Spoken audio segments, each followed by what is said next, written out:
Hi, I'm Patrick McAndrew, and I'm about to have a productive conversation with Mike Vardy.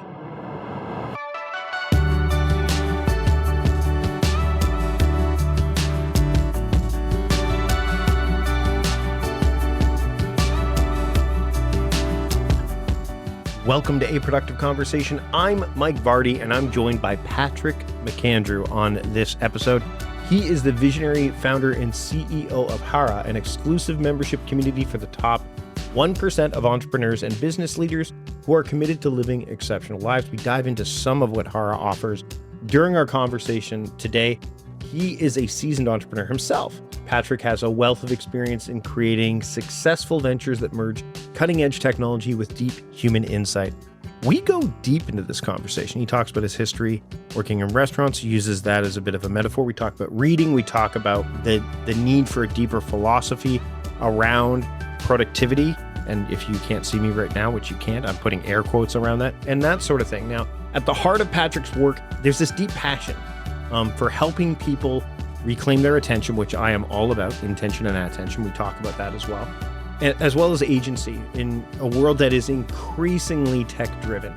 He believes that true success comes from cultivating a strong connection to our human essence. We dive into that. And this needs to happen even as we navigate the challenges and opportunities of the digital age. This is a conversation that I am really happy that I got to have, so much so that I'm already looking forward to the next one. But for now, let's get on to this particular conversation, a productive one at that, with Patrick McAndrew.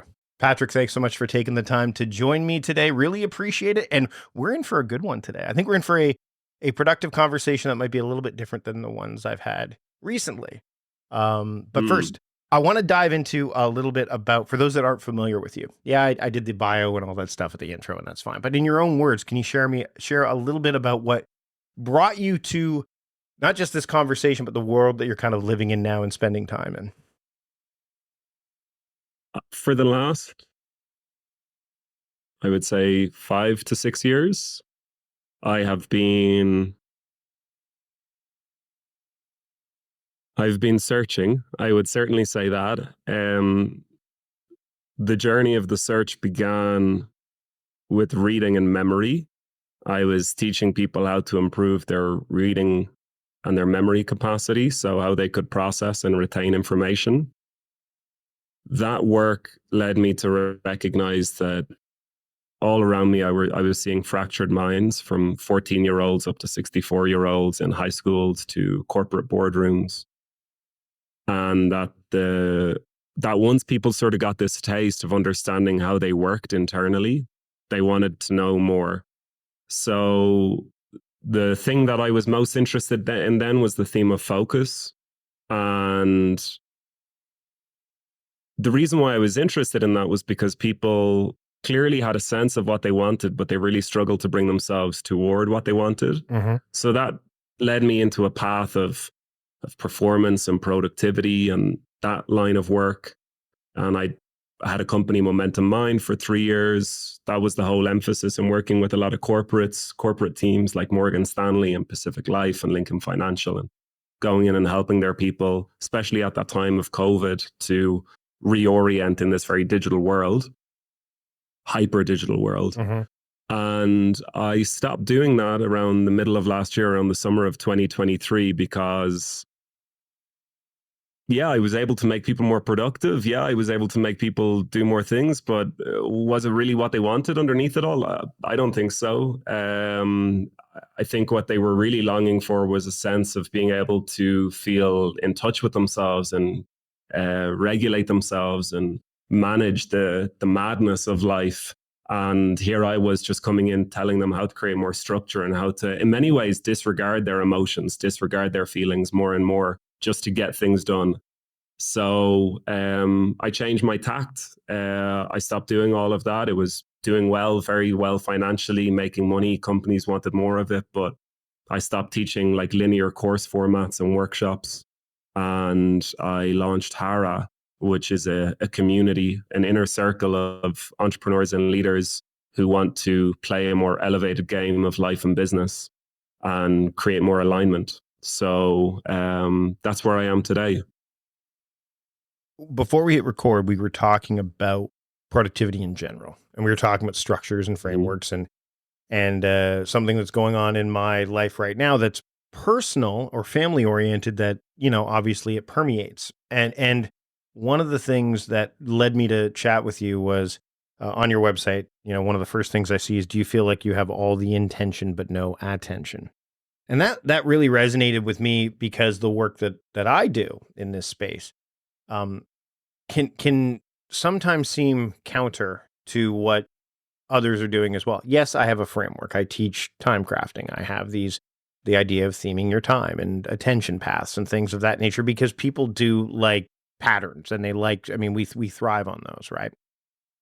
But we almost it's interesting because I also think of this as when and I've chatted with Mike Pacquiao, who's a speaking coach. We'll refer back to that uh, episode in the show notes, where I'm great at improvising, and improvising be a blessing or a curse if you're a speaker, right? Because it can help you when you're speaking, but if you haven't prepared, it shows. Even if you're the best improviser, it shows. And so I think that frameworks and even patterns can also do that disservice because it puts you in. And I was listening to Cal Newport talk about this yesterday on one of his podcast episodes, the idea of cranking versus creating. And we seem to be pushing back into this cranking of widgets, like the old cranking of like, let's just process. And we end up processing a life rather than living one or even leading one, right?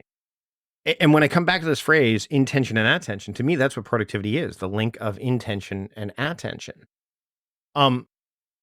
When you were kind of going through this seeking phase, which you're obviously still going through to a degree, I think we all do. Was that something that kept picking at you, or was it something that you've kind of resolved to a degree and have moved this into this inner circle? Like, are you still like, because I think that there is still a connection to productivity in that regard, but it is a more reasoned approach to it. It's a more human approach to it. And I'd love to hear your thoughts on that, just with the idea of intention and attention in mind. I'm just curious to clarify that thing that I'm still searching for. What is it that you're referring to? Well, the idea of searching, like I think that the idea of productivity, and again, I've been in this space for 15 years. It's been something that people have pursued. Like, how can I be my most productive self? How can I be more productive?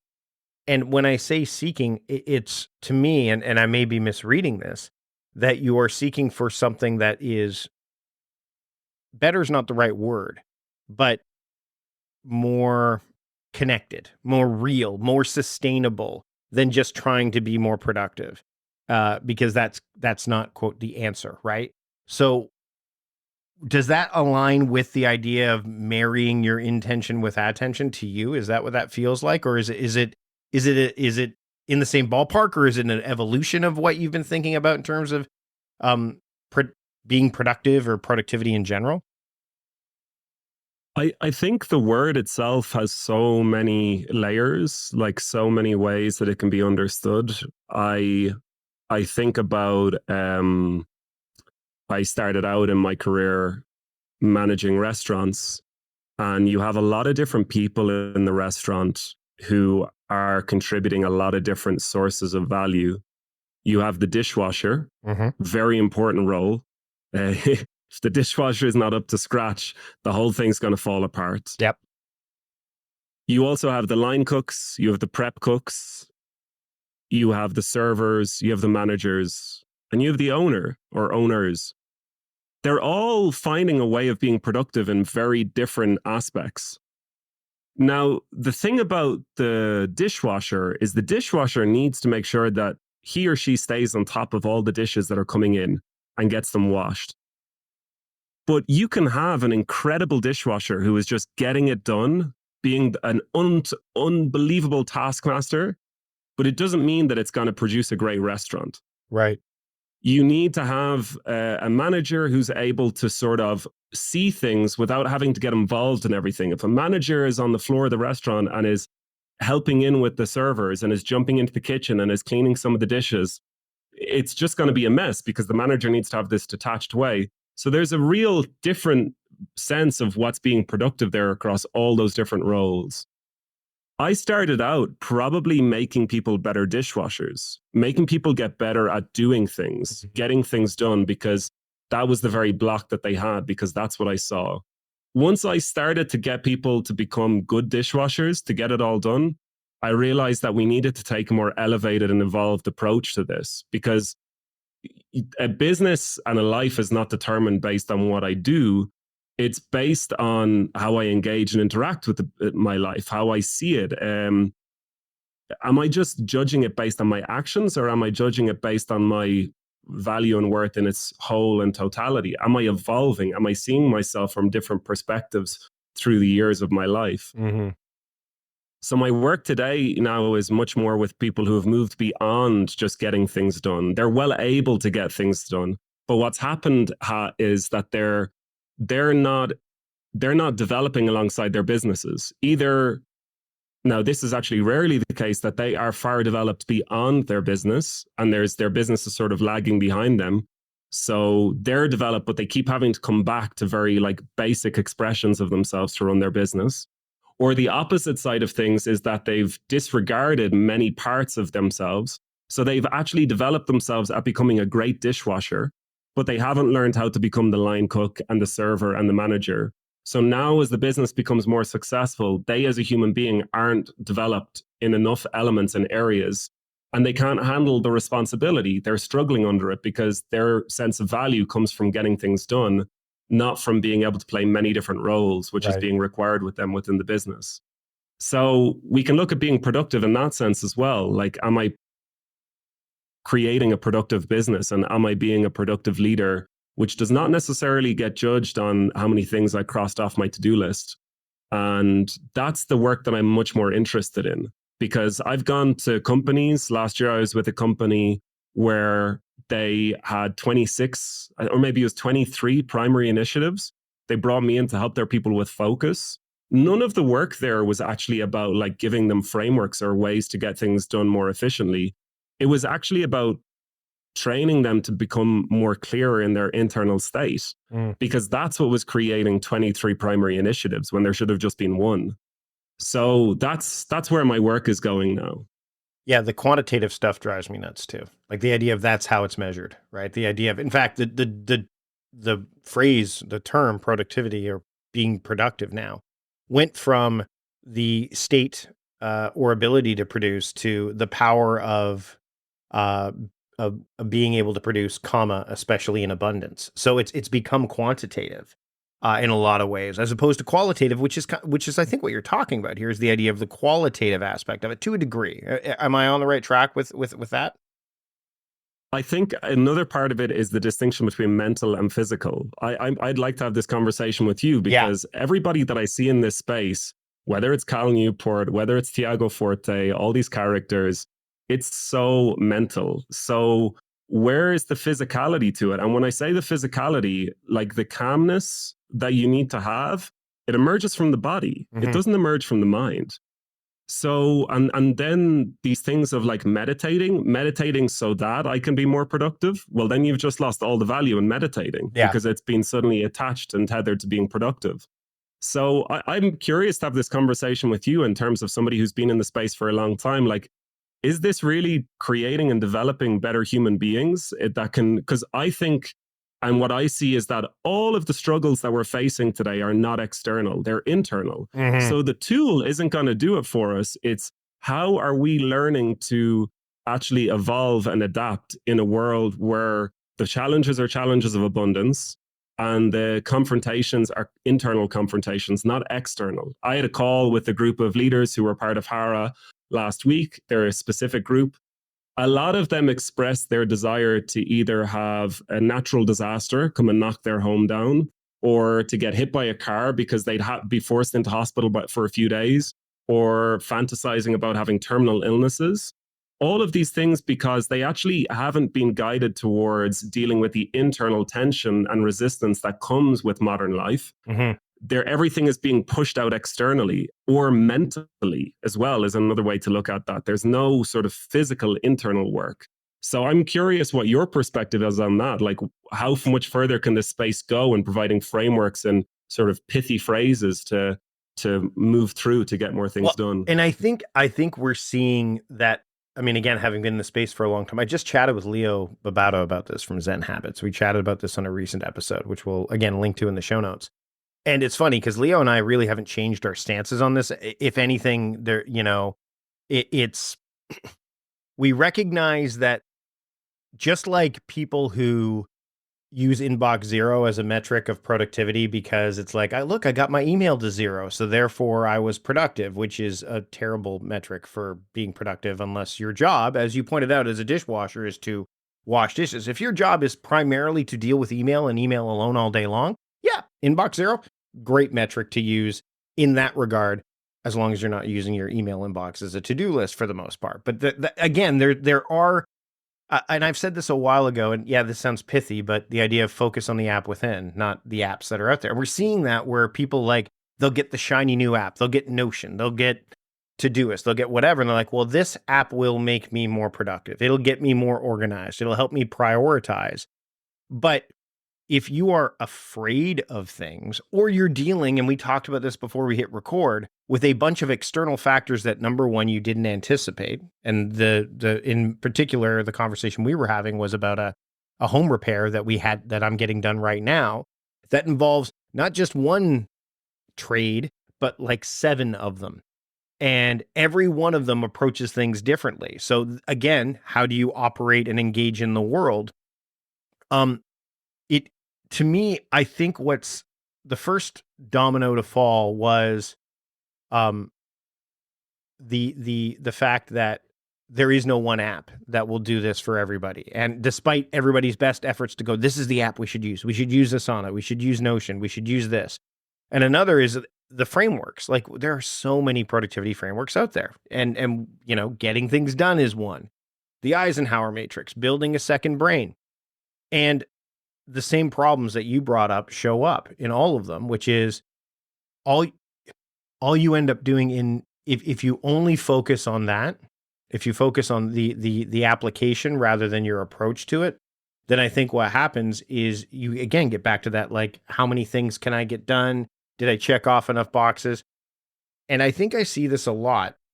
And when we were chatting about this before, I talked about theming my time and attention paths, and you brought up, like, Mike, that sounds very mental. Like, it's like you're relying on your brain to do these things.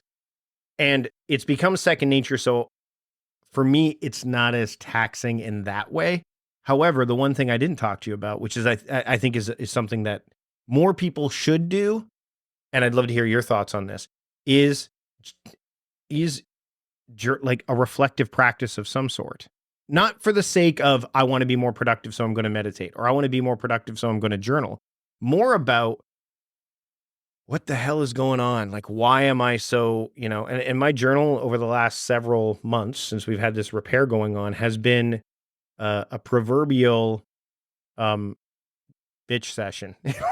It's about, like, things, right? And it's very emotional.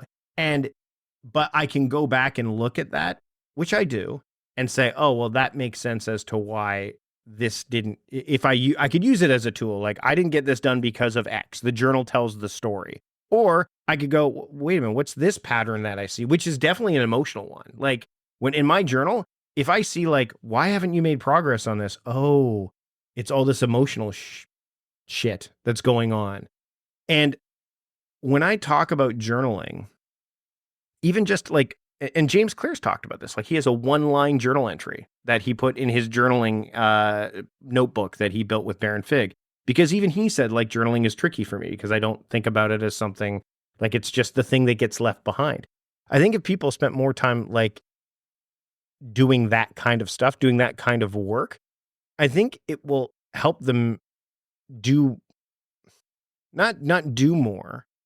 It might, but be better aligned, like you were talking about, with what they want to do, who they want to be, the role they want to fill, all that stuff, the effort that they're going to apply, all the stuff that's harder to measure with numbers, right? More qualitative stuff. And so for me, I think that that's why we're seeing more meditation apps, Patrick. That's why we're seeing more. Apple put journaling apps in their iOS, right? We're seeing that. In fact, The worst part about journaling, I think now, and we're seeing, I'd love, again, we can get into this bit, is the fact that AI is now starting like, well, what if you had this prompt or what, like AI is actually helping with that in as far as AI is concerned. I'm like, no, this should be coming out of you, not like, don't have AI like go, well, oh, look, here's the 4 photos I took today. And use a photo to help you write a journal entry. Absolutely. But it's your story from the photo. If that's what helps unlock the journaling, as opposed to, oh, well, here's the 4 photos I took. Here's what the weather was like. And did I get all the things done today that I was supposed to? That's not what a journal should be. I mean, so to me, I think that can help with the emotional and physical component as opposed to the, and even the physiological, as opposed to the, okay, what's my daily theme today?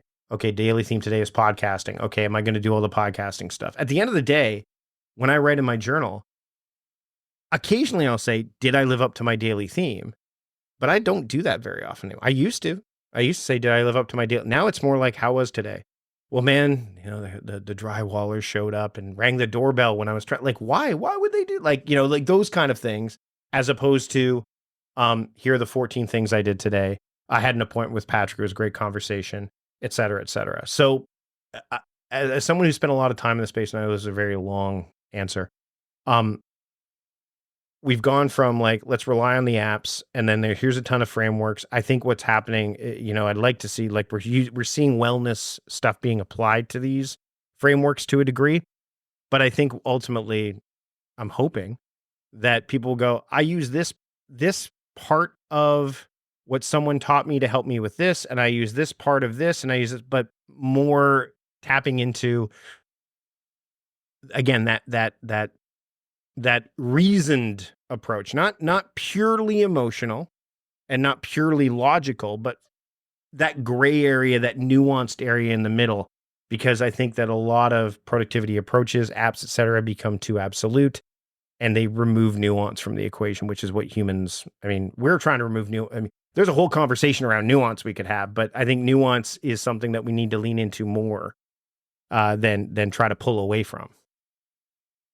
What do you think the journaling and the meditation, why is it on the rise? What is it offering to people? I think that journaling and meditation are on the rise because it allows first off, it helps people slow things down. I think for them, it in their mind, it allows them to take a break. Julian Funt wrote in her book, like, and I interviewed her as well, the idea of a minute to think, like white space. It gives us some space and time, not just, this. And I think that's what it offers people. But I do think that the reason that I think part of the problem with the way that it's being presented is that there's, number one, a gamification aspect to it often, don't break the streak, et cetera, et cetera. But I do think it gives people a moment to kind of reflect and take a pause. And I hope, and I've seen this a bit, but again, it depends on what area you're looking at, like the businesses and such. I hope it helps people realize that if you take 5 minutes to write in a journal entry or take 5 minutes to journal, it's not taking away from time that you could be doing something else. If anything, it's fortifying you for the way life just is. It helps strengthen you in some way, shape, or form, be mentally, emotionally, whatever. I think that there is this understanding that these two practices are like they're human. They've been around for a really long time, longer than the to-do list, longer than, you know what I mean, and longer than some of these other practices that we have. So I think they're trying to mesh this human element, and it gives people a chance to take a breath, should they choose to, and move forward with more intention. And it also helps them center their attention a bit more, which in turn, as we alluded to earlier, helps them if that's the goal, if that's what they want, which again, that's another discussion point, can help them do more of the right things, be more productive.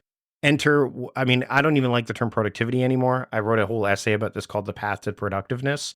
To me, that's where I'd rather be in a state of productiveness than this idea of productivity for productivity's sake, like this idea of activity over, this state of, and when you're in a state of being of being productive, or the state of productiveness, it it's something you can sustain, I believe. I don't think the intensity level isn't as high. It allows you to kind of make your way through your days, your weeks, your months in a balanced and nuanced way, as opposed to productivity, which is the reason productivity, the term came to be, is because numbers and speed got applied to it. So activity became the thing, as opposed to this idea of, the piano maker that makes one piano, and then there's Yamaha who makes hundreds of them. And which is better? Well, who's to say? It depends on what you want. Do you want, a cheaper piano that is good, or do you want like a high quality craftsman's piano? And that's what there are still people that are artisans that are making that. And if they make one a day, okay, they make two, they make whatever they can get done in the day. That's what they'll do, because that's what they're doing it for, as opposed to the cranking of we've got to get 100 of these pianos out every single day.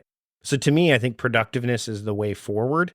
It's a hard nut to crack. Like, it's hard to get people to, especially when you're dealing with people who don't realize that productivity is very personal, even when business isn't, I think there's a need for a deeper philosophy, really.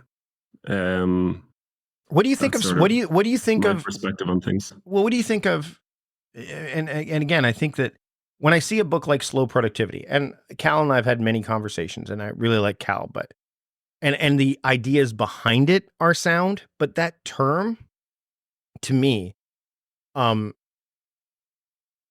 if depending on where you're coming from, can feel like a paradox, for lack of a better term, like slow and productivity. How are those two things? You can't be slow and productive. But the people that are picking up that book are the ones that are like, man, yes, I could just use a bit of a break.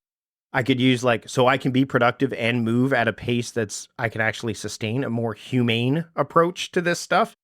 So I get, the term, again, it'll sell, right? Like the idea of, it's short, it's quick, it's punchy, but you've got, I couldn't imagine you going into a business, like a large company, and going, we're going to start practicing slow productivity. And looking around the room, you'd have people go, what are you, how? What are you talking about? Like, and I've had that happen to me before when I've gone and say, we're going to do some theming here. And they're like, well, how do I theme a day when this person's themes something different? I'm like, that's the point. Is we work subjectively towards objectives. We operate subjectively towards objectives in a large group. But that deeper philosophy, I think people are trying to get there. I think we're seeing that with the work of Cal Newport and Chris Bailey and others, in the space. We're trying to get there, but it's swimming upstream in some respects. Yeah. Yeah.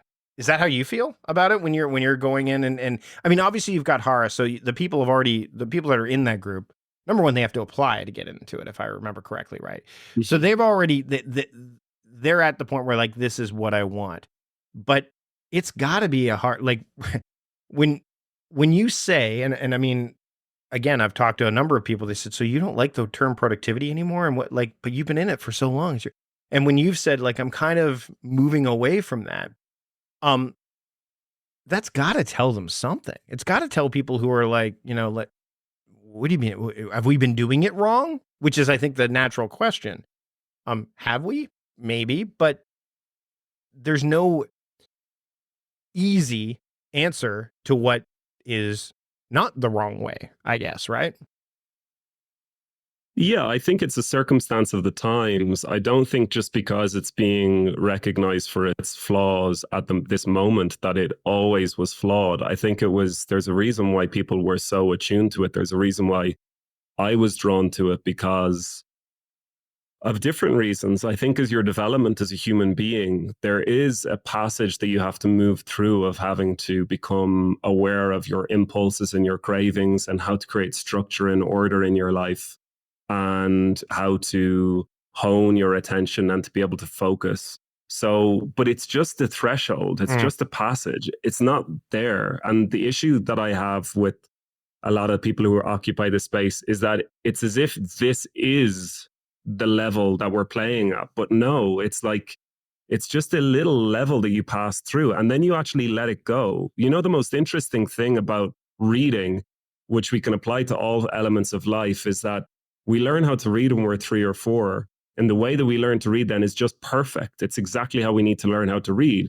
It's very slow, and it engages many different faculties together because we're bringing all these different skills of the side of hearing, of our oral capacities together to produce, because these 3 elements are coming together to read. And then when we're in our teens, we should also go through a process then of letting go of that skill that served us and learning a new one. And we should probably do that many times. And that's how we'll adapt and evolve. And I think just the issue that I have is that people aren't seeing that. So they're still stuck at this level, but they're trying to optimize within that level, which is that, you know, we used to live in the age of information, of those who weren't able to find the right information or occupied it in very muddied sources. They were more so living in the age of misinformation. And now we've moved into the age of wisdom, and those who don't apply wisdom to their life, which doesn't come from a book, and it doesn't come from a framework, it comes through your own practices and being observant and aware of your own practices and being placed into practices by others and then learning through it. Those who don't do that and those who stay following these frameworks of productivity will also exist in the age of ignorance, because the equal and opposite is true of every time. And that's why you're starting to see that the foundations that this whole sort of industry has been built on are falling apart, because it's your internal ways of managing yourself which are becoming more important. The personal trainer who used to write a personal training plan and got paid a certain amount for it, no longer valuable because AI can do it. The lawyer who used to write a contract, no longer valuable because AI can do it. So what's it calling on them to do? It's calling on them to raise up in their expertise. The productivity expert who used to have a technique or a method, no longer valuable anymore, because I can ask AI to create some sort of a framework that's going to help me in my specific situation. So what's it calling on? I must develop the human being, not just how to help them get things done. So what's being called upon in all of us is that we have the tools now. We have the tools to take the action, to use leverage, to live very accomplished lives. But if you do not work in your inner being throughout all this, it will all feel very confusing. And the central metaphor of this, which I am most interested in, is take the wheel. Take the wheel as a metaphor on a tire on a car. The fastest point of that is on the tire, the outermost point of the wheel. Most people are living on the outside as they're moving through time and space at this day and age in our lives. They're looking at the techniques, they're looking at the tactics, they're looking at the frameworks, which are having to change constantly depending on the changing tides of times. You can move towards the center of the wheel, to which its centermost point is still, even as it moves through time and space. So even if the car travels over 5 miles, the central point of the wheel is moving much more slower than the outer point of the wheel where the tire is. You still get to move through the same trajectory of the distance, but you move with a lot more stillness. And that comes through practices. It doesn't come through mental frameworks. You can read all of Cal Newport's Slow Productivity. You can read a lot of these different things, but unless you are implementing practices in your life, which can be things like meditation, which can be things like journaling. But what are they? They're practices. And what we need are more practices. So what the work that I do with HARA is I help people explore all different rhythms of their being. Very fast, very slow, very still, multitasking, juggling different things, holding their attention on things for long periods of time, managing it between, like we use juggling as something to do throughout the day, because what's it doing? It's training our attention as opposed to applying this top-down mental framework, which is a concept. It's not a practice. We introduce them into practices. And now they're not rigid within a routine, because when I used to be very routined, I was very weak. If things in the external environment came in and broke up my routine, I lost my way, because this is what I was using so much energy to uphold a routine. So instead we've changed that, and it's all about a practice. So for example, in what you're going through at the moment, Mike, with this home development, what you need is a different practice. If you're trying to uphold the same routines from the past, it's that the external conditions are breaking up your routine and it's making it more difficult. So then I just let go of the routine and I find a practice that will help me to be involved, but also adaptive based on the external conditions. And that's a much more fluid way to move through life. And actually, as you were talking about this, I realized that essentially, And I wonder, I'd love to hear your thoughts on this too. And I know we're getting short on time, but when I think about theming and I think about attention paths, which are part of the time crafting approach that I teach in the, um, is there is, first off, it takes a while for people to get it down because it is essentially, they basically are choosing their themes based on things that they know that are typically certain in their lives. For example, we know every April the taxes are due.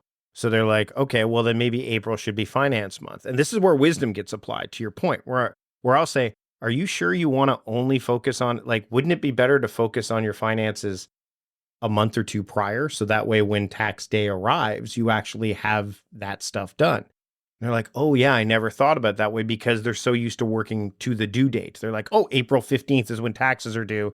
So I'm going to work on it the 2 weeks leading up to it.